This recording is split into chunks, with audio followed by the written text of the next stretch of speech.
Welcome back to Glory Spotters. This is episode 6. Another win. We think. We think it's episode 6. Another win this week for Northampton. This makes it 2 on the bounce. Streak is ongoing. Probably wasn't a convincing win. Well, definitely wasn't a convincing win. We were almost at our first 0-0 draw. This is the second time we've got to this point where we've almost had a 0-0 draw, and we've been thinking maybe we need to kind of adjust the rules when that eventual 0-0 draw happens. We feel that there's nothing great about a goalless tie.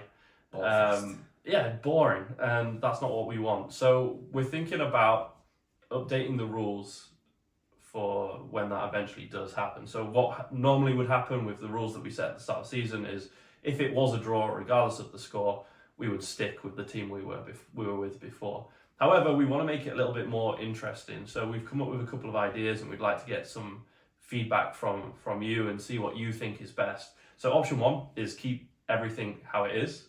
Stay with the team that we were with at the start of the match. Option 2 is we spin the wheel and randomise it completely, and we can either do that for the entire Football League, or we can do it for the current league that the team's in. Or Zach had a good idea. Do you want to go over what you came up with as well? I just thought that in the element of fairness, in terms of a ball fest 0-0, we could just do a randomiser with the 2 teams that played and let the wheel decide who won the game, so to speak, regardless of stats, regardless of anything else. Just it's 0-0. You spin it, you stick with the team, in this case Northampton, or it would have been Cheltenham, but obviously Northampton managed to pinch it at the end, so it's an option. Yeah, let us know what you think is the best, and we'll take your feedback on.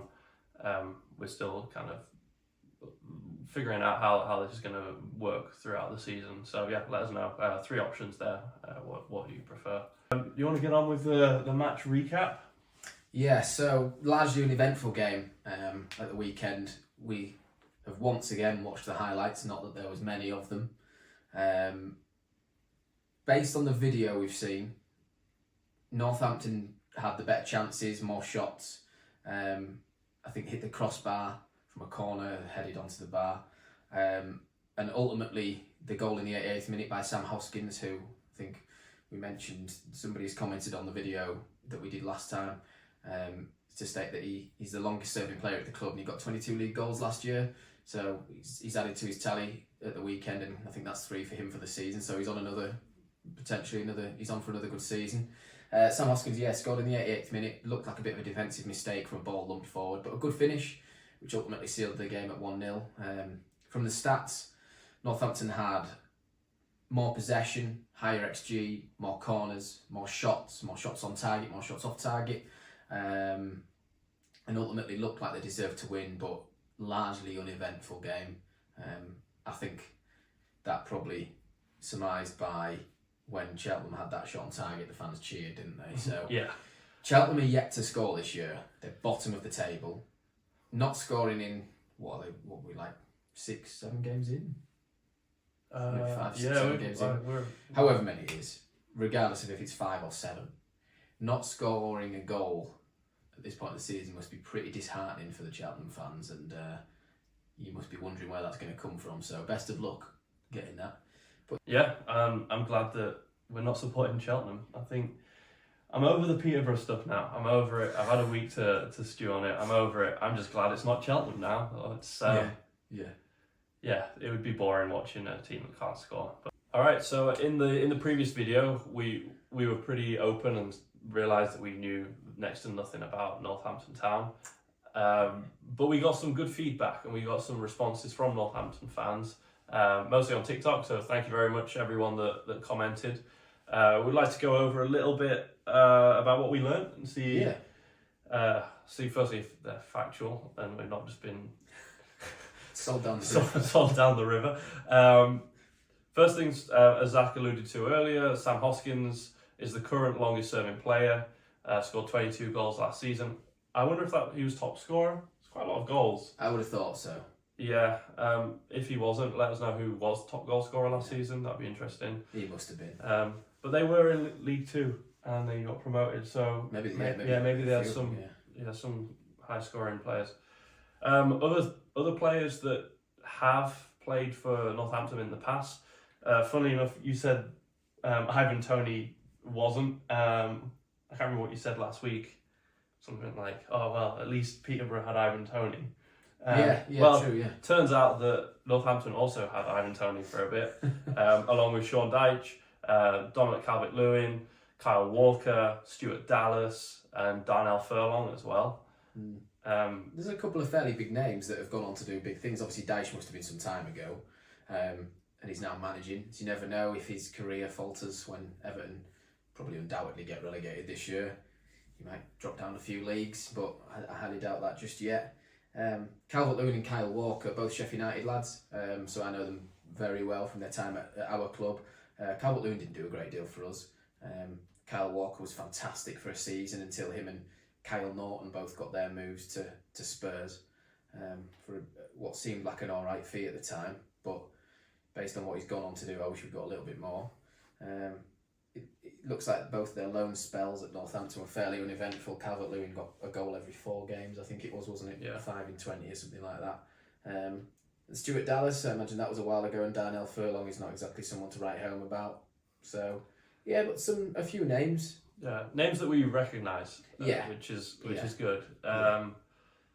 Moving on, we were unsure about the whole Derby situation. Yeah, that wasn't really clear. Wikipedia alluded that Northampton and Peterborough were rivals, but Peterborough and Northampton weren't rivals. So we were a little confused. A few people have commented that it's an older rivalry, and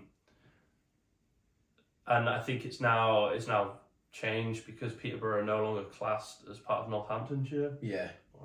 So. Yeah, which does make sense. Yeah. They were singing the game we were at. They were singing about Cambridge because they're now in Cambridgeshire. So that's obviously their rivalry. And I think you mentioned before, Northampton's is now MK Dons. Yeah. Again, I'm presuming just due to locality. It must be. Yeah. So a bit of a rivalry, historic maybe for the older fans, but maybe not so much a big thing anymore. Yeah. And final thing that touched upon, I joked about how the stadium was a field. Apologies if it caused any offence on that, but it does turn out that the stadium was under construction, and the constructors went into administration, and the works never got finished. So I was kind of right. Yeah, it's technically, I suppose, still a field. I think so. Somebody commented, didn't they, saying you can actually get a view of 2/3 of the pitch from a hill next door, a hill nearby, which is pretty cool actually. If we ever look at coming down for a game and we struggle to get tickets, not sure that we will, but we might sit on the hill. Yeah, let's do it and see what we think of the view from there. Yeah. Speaking of tickets, a nice gentleman messaged earlier this week offering his season ticket for the game next weekend. Really appreciate that. That's really nice to hear. Unfortunately, both of us are unable to get down to Northampton this weekend, but really appreciate the generosity on that one. Hopefully, if we stay with Northampton, we can take you up on that offer moving forward. But really appreciate that. Thank you. Yeah, it's a very cool thing to do. Thank you very much. Kindness is magic, as they say. Very, very nice. Indeed, kindness is magic. So, our next match is against Wycombe on Saturday, mid-table clash. Both teams having the same record. So, as we do every week, go on to our predictions. I don't actually think we have got one score prediction right.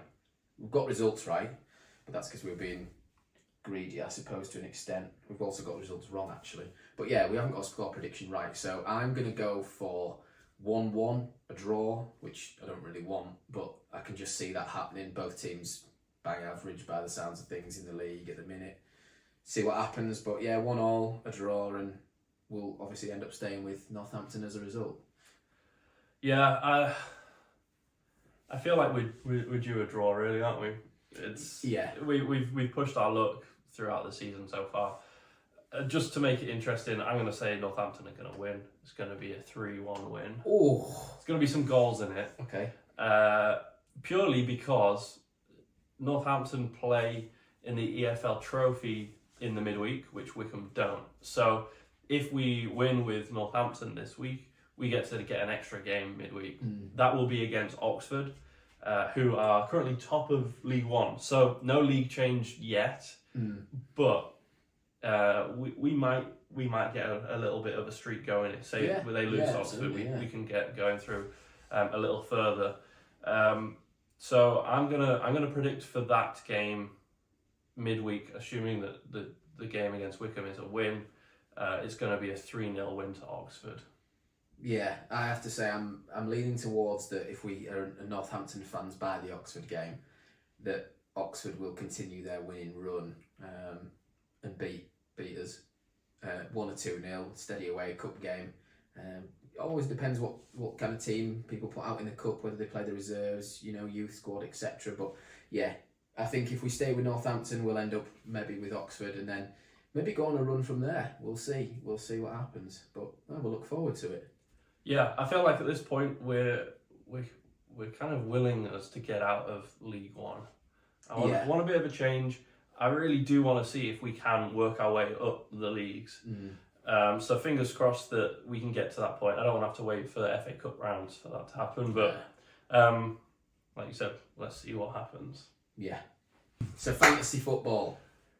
Yes, we had a better week this week, the two of us. We did. Yeah, we did all right. Green Arrow, but we're nowhere near the top 5. Not even in the top 50 at the moment. But it's pretty embarrassing. But never it mind. is. But that's not about us. Let's go over top 5 this week so far.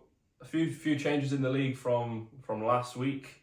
Starting off so we've got joint 4th, so no 5th position, with the name of Jagar Starland.